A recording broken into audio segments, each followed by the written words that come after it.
Magandang araw mga kananay.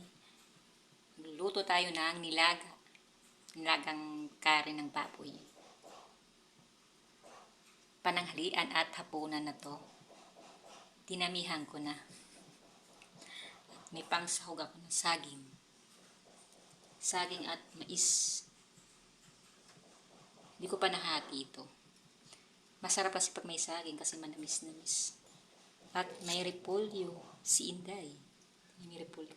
Marami akong repolyo. Ang dami kong sahog. Maraming sahog. Konti lang yung karne. Diba? Bawi na lang tayo sa sahog.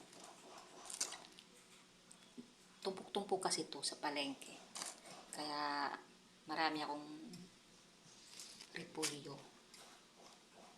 Tsaka mais. Diba? Hanggang hapunan na to parang isang lutuan lang. Tipid-tipid pa.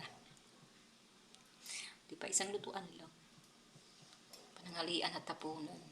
Diba? Ang mahal kayo na bilihin. Masarap pumigop kayo ng sabaw.